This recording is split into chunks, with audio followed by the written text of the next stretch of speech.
Hello everyone, my name is Lowko and welcome to some more Hearthstone Heroes of Warcraft. Today I want to show you a Zoolock deck for Goblins versus Gnomes in Hearthstone. And as always, I will leave the actual deck list right below that like button in the comments or in the description of this video rather. But first off, I want to show you a game, and after this we will jump into the actual deck list creator and I will show you what this deck is made of and what cards are essential and what you probably could be changing out and, you know, all kinds of other awesome things like that. So as you can see, there's a little bit of a different Zoolock deck than I used to be running in the past.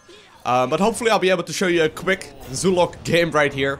And, you know, hopefully I'll be able to show you some decent gameplay. So, first off, this is just a control deck that is extremely cheap to build. And I'm sure that most of you will be actually already running a deck like this. And already, you know, most of you will probably already have these cards available as of right now. You don't really need very many specific cards for this, because it is a relatively cheap deck to be building to begin with. Now, I am going to be playing my Knife Juggler and the Flame Imp right here. Let's see what we will be hitting. Hit one, thank you. Gonna be trading you in there. And I'm just gonna straight for the face right here once more.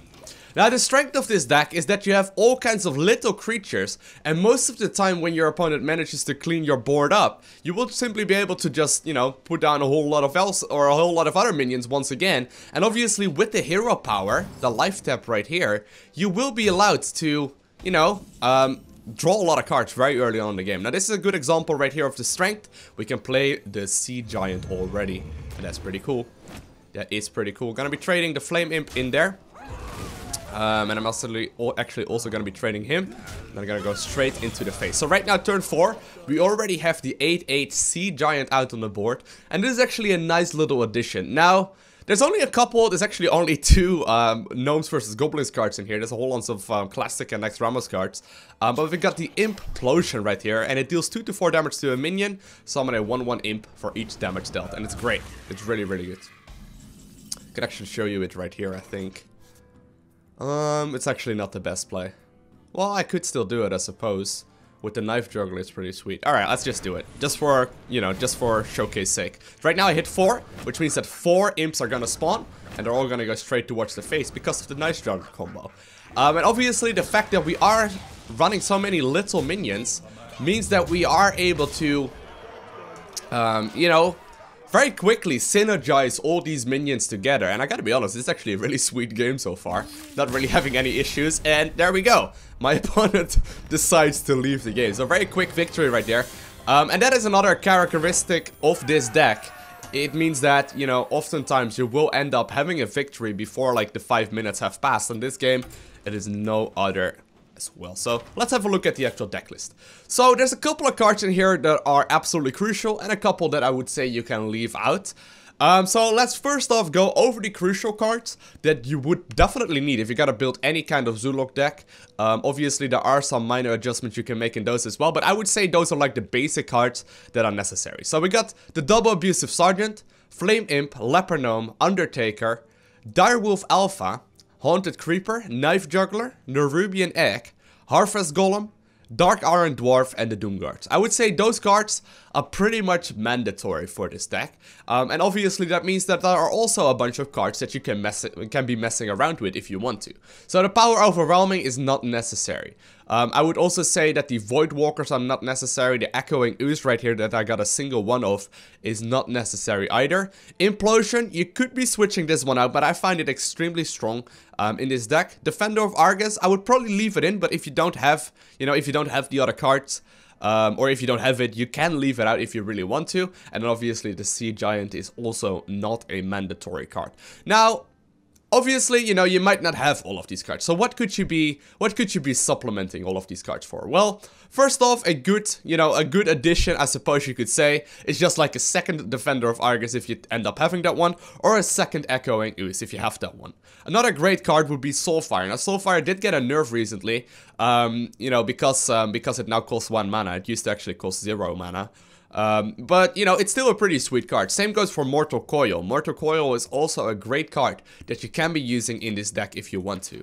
And all in all, honestly, there's a lot of different variations possible, as long as you keep this basic list of cards you should be fine in most situations. Now I'm just gonna run through these cards really quickly, see if there is gonna be different variations. Another variation that's pretty popular is with the Void Terror. The Void Terror is very useful, especially if you put it like right next to, for example, a where is it, Nerubian Egg.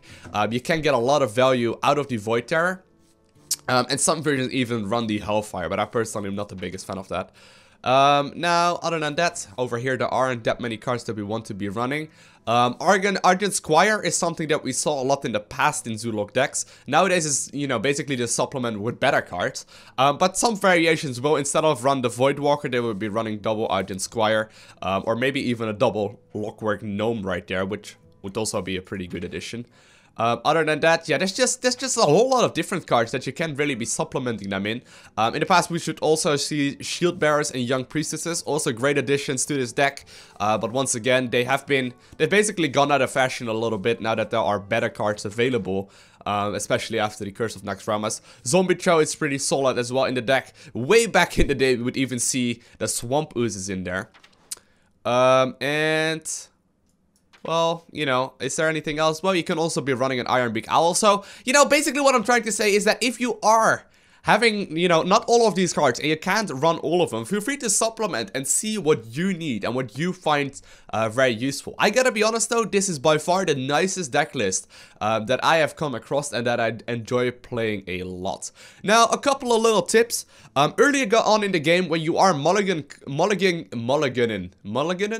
when you're throwing away cards and you're selecting cards early on, what you're digging for is mostly the Undertaker, as well as minions with Death Rattle. So most of the time that means that in the early part of the game, you're looking for the Undertaker with a Leper Gnome. Or for example, an Undertaker with a Haunted Creeper, or a Nerubian Egg, or maybe even a Harvest Golem if you already have 2 1-drops in your opener hand. Another great opener hand, if you're not finding the Undertaker, which happens more often than not, the Undertaker is one of the strongest cards, by the way, in this deck. You can be digging for example, a Flame Imp with a Voidwalker, or a Flame Imp with a Haunted Creeper, or a Flame Imp with a Nerubian Egg. And all of these cards are great, especially if you are the first to make a play. The Flame Imp is great to play on an open board because, well, it's pretty much guaranteed at that point to at the very least deal 1 damage, or more often than not, if you're, for example, playing against a Druid, they're gonna be popping the coin and just trying to rat the thing down, or any kind of spell that they have, just to make sure that the Flame Imp doesn't hit more than once. Because this is one of these cards that can very quickly deal a lot of damage towards your opponent. Other than that, whenever you can, and you realize that you are in a position where you can life tap, try and life tap, okay? If you are having the board dominance, and you're going to have it for the next turn as well, just try and make it so that you have a life tap available, and that you can actually get an extra card out, because it's extremely useful. Later on in the game, when you are playing Doomguards, try and never discard cards that are more than 4 mana. So if you're having like an Imp-losion, Dark Iron Dwarf, Defender Argus, or a Sea Giant in your hand, try and not play the Doomguard, because more often than not, it's not gonna be worth it. If you're gonna be discarding a couple of 2 or 1, or maybe even a 3-drop like the Harvest Golem, you know, you can go ahead and play the Doomguard, but I would be very cautious dealing damage. Or, you know, discarding your Dark Iron Dwarfs and Imp-losions and whatnot, because, you know, it's just a risk. Most of the time it's not necessary, and more often than not you can actually be playing around it. And other than that, the main thing that you want to try and execute with this deck is to play control. You do not want to make this a face deck, because that is not what this deck is for. You should try your very hardest to trade minions efficiently, and, you know, whenever you can, try and get the board dominance, and then you finally go to the face. Or obviously, if you have like a great positioning and you can go for the face, you can obviously do it. But more often than not, when I play versus other Zoolocks on the deck or on the ladder, I see very often that a lot of players are just going full face with this deck, and that is not what this deck is for. In that case, I would rather go for like a face hunter or something like that. But Zoo is a control deck that is very quickly played, very cheap. And that most of you will be able to start playing right from the get-go. It will require a little bit of patience though, and a little bit of